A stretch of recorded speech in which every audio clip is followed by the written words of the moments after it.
আজ তোমায় অনেক বেশি মনে পড়ছে। জানো, আজ খুব ভোরে যখন চোখটা খুলতেই সূর্যটাকে দেখলাম, তখন কেন যেন মনে হলো সূর্যটাতে তোমার মুখ ভেসে উঠেছে। সত্যি বেশ কিছুদিন হলো তোমাকে অনেক বেশি মনে পড়ছে। বিকেলের এলোমেলো বাতাস আর অঝোর বৃষ্টি সবার মনে দোলা দিয়ে যায়। কিন্তু জানো, তুমি চলে যাওয়ার পর থেকে ভোরের হিমেল হাওয়া, বাগানের ফুল, পাখির গান, বিকেলের মিষ্টি রোদ কিংবা রক্তিম গোধূলি কিছুই আর ভালো লাগে না। মোটেও সহ্য হয় না এগুলো। আর বৃষ্টি বৃষ্টি আর কিভাবে ভালো লাগবে বলো?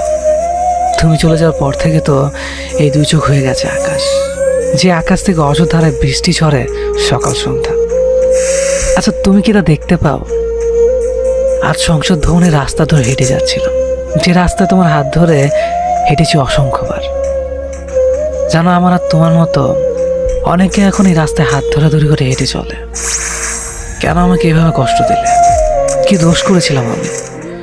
কেন আমাকে প্রতিনিয়ত কাঁদতে হয় তোমাকে ভেবে?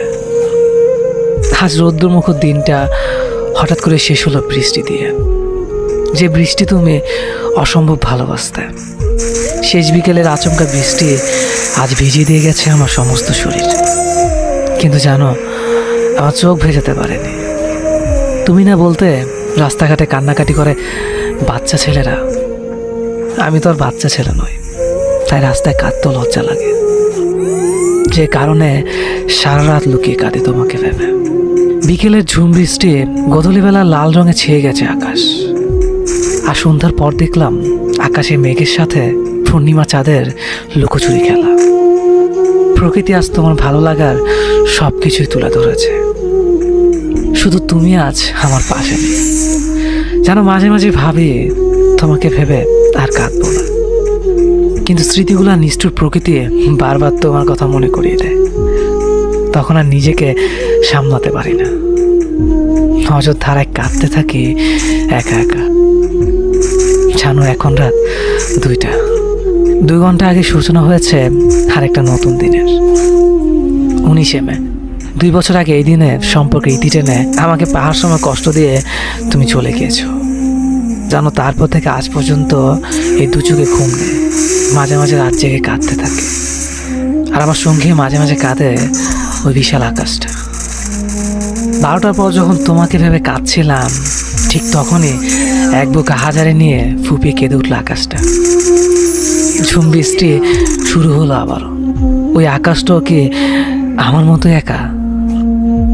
খোলা আকাশ আর আমি একসাথে কাঁদবো বলে ছুটে গিয়েছিলাম ছাদে। ছাদে আজ বিশাল আকাশটার সাথে কাঁধে কাঁধ রেখে কেঁদেছি আমি। আমার চোখ থেকে ঝরে পড়ে অশ্রুকণা বৃষ্টির জলের সাথে মিশে ছাদ থেকে গড়িয়ে পড়েছে মাটিতে। আমাকে এক বুক কষ্ট দিয়ে যে মাটিতে অনেক সুখে ঘুমিয়ে আছো তুমি, কেন আমাকে এভাবে একা রেখে চলে গিয়েছো সেদিন? তবে কেন ভালোবেসেছিলে? কেন বলেছিলে সারা জীবন একসাথে থাকবে? তোমার কিছু সুখ স্মৃতি নিয়ে আজও বেঁচে আছি লাশ হয়ে। মাঝে মাঝে তারাদের সাথে এখন কথা বলে। যেন তারারা বলে তুমি নাকি আবারও ফিরে আসবে। জানো, তুমি না জীবনটা আজ ধ্বংসের অনেক কাছাকাছি। নিজেকে আর কারো কাছে প্রমাণ করতে ইচ্ছে করে না। জানো, মা কি বলে? মা বলে আমি নাকি একটা মরমের জন্য নিজের জীবনটাকে নষ্ট করে ফেলেছি। আচ্ছা, তুমি বলো, ভালোবাসা কি কখনো মরে? জানো, তোমাকে এখনো অনেক ভালোবাসি, অনেকটা পাগলের মতো। যেদিন তুমি শেষ বিদের সাজে সেজেছিলে, সেদিন তোমাকে অসম্ভব সুন্দর লাগছিল, কিন্তু সবাই আমার সাথে প্রচণ্ড খারাপ ব্যবহার করেছিল সেদিন। কেউ আমাকে তোমার মুখটা দেখতে দিচ্ছিল না। শুধু তারা বলছিল মৃত মহিলার মুখ নাকি পরপুরুষকে দেখানো উচিত না। আচ্ছা, তুমি বলো, আমি কি পরপুরুষ? 5 ঘন্টা আগে খাটিয়ে ঘুমিয়ে থাকা মেয়েটির সবচেয়ে আপন যে এই ছেলেটাই ছিল, তা বলার মতো সেদিন কোনো লোকই ছিল না। অনেক কাকতি মিনতির পর দেখেছিলাম তোমাকে। তোমার ঠোঁটের কোণে আগে সেই চিরচেনা হাসিটা সেদিনও ছিল। বারবার কেন যেন মনে হচ্ছিল তুমি চোখ খুলে তাকাবে, আমাকে কাছে ডেকে জড়িয়ে ধরবে। সেদিন তুমি অনেক নিষ্ঠুর ছিলে। পাগলের মতো সেদিন অপেক্ষা করেছিলাম তোমার ডাকের আশায়। ভুলে গিয়েছিলাম যে ওপারে চলে গেলে কেউ আর ফিরে আসে না। যেন এখনো মাঝে মাঝে মনে হয় আমি যেন ঘুমিয়ে আছি, আর যা কিছু হচ্ছে এগুলো সব দুঃস্বপ্ন। খুব ইচ্ছে হয় তোমার কাছে যাওয়ার, তোমার পাশে শুয়ে থাকবো, আর রাত দিন দুজনে গল্প করব। আমি কিন্তু আর মোটেও ঝগড়া করবো না, জানো এই 2 বছরে আমি অনেক ভালো হয়ে গেছি, কাউকে আর কষ্ট দেই না। কেননা কষ্ট কি তা যে এখন আমি বুঝতে শিখেছি। আমার নিথুনি পুরো দাগ নিয়ে তোমার মতো অন্য কেউ আর অভিযোগ করে না। তেমনই টোল পড়া গেলার হাসি দেখতে কেউ আর আমাকে অকারণে হাসায় না। জানো আমার মুখে তোমার অভিযোগ আর পছন্দের অংশ দুটোই আজ কালো দাড়িতে ঢেকে গেছে। 2 বছর হয়ে গেল, অথচ মনে হয় এই তো সেদিন তোমাকে চলে যেতে দেখলাম। এই 2 বছরের স্বপ্নে অসংখ্যবার দেখেছি তোমায়, কখনো মুখ ভরা হাসি নিয়ে এসেছো, আবার কখনো মুখ ভার করে। কিন্তু যখনই স্পর্শ করতে চেয়েছি তখনই চলে গেছো আমাকে কাঁদিয়ে। কেন এভাবে কষ্ট দাও আমায়? আমি সত্যি আর সইতে পারি না। লোকে বলে মানুষ নাকি মৃত্যুর পূর্বে তার প্রিয় মৃত মানুষগুলোকে স্বপ্ন দেখতে পায়। আমি তো প্রায় তোমাকে স্বপ্নে দেখেছি, কই আমি তো মরি না। তোমার কাছে খুব যেতে ইচ্ছে করে, খুব। তোমাকে পেয়েও ধরে রাখতে পারলাম না। নিজেকে আমার খুব ব্যর্থ মনে হয়। আমরা দুজনকে চাইলেও বিধাতা আমাদের চায়নি। বিধাতার এই চাওয়াটা কি শুধু দুনিয়ার জন্যই ছিল?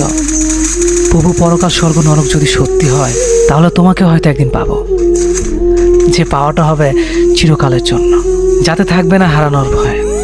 তোমাকে এখনো অনেক ভালোবাসি, হ্যাঁ সত্যি অনেক ভালোবাসি তোমাকে। চলে যাব এই জগতে মায়া ত্যাগ করে এক অন্ধকার ভরা ঘরে, যে ঘরে আমি বাদে কেউ থাকবে না।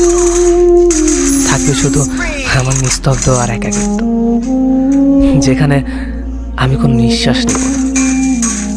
শুধু নির্বাক হয়ে চিরনিদ্রায় আমার নিথর দেহটা ঘুমিয়ে থাকবে। কখনো আর সেই দেহটা জাগবে না, কখনো প্রাণ খুলে হাসবে না, কখনো কাঁদবে না, শুধু নিশ্চুপ হয়ে থাক। যেদিন সবার থেকে বিদায় নিব, ছাড়বো এই পৃথিবী, ভাঙবে সব বন্ধনা, নিরুদ্দেশ হব এক না ফেরার দেশে, যেখানে আমি থাকবো এক নতুন অধিবাসী হয়ে। ভুলে যাব সেদিন দুনিয়ার সব কিছু, কিছুই মনে থাকবে না। জীবনের চিরস্মরণীয় সব মুহূর্ত রয়ে যাবে স্মৃতি পাতায়। সেদিন থেকে অস্তিত্ব বলে কিছু আর থাকবে না। পৃথিবীতে পরিচয় থাকবে শুধু এক গত হয়ে যাওয়া মানুষ হিসেবে। হাত ঠাঁই পাবে আমার ছবি কোনো এক দেয়ালের ছবির ফ্রেমে। সময়ের সাথে সাথে আমাকে ভুলতে শুরু করবে। কারো কাছে স্মরণীয় থাকবো তার স্মৃতির মাঝে। সেদিনকে একবার ডাকলেও সারা দেওয়া সম্ভব হবে না। কারো কাছে কয়েকটা শব্দ বিনিময় করার ক্ষমতাটাও থাকবে না, কারণ শরীর থেকে আত্মাটা যখন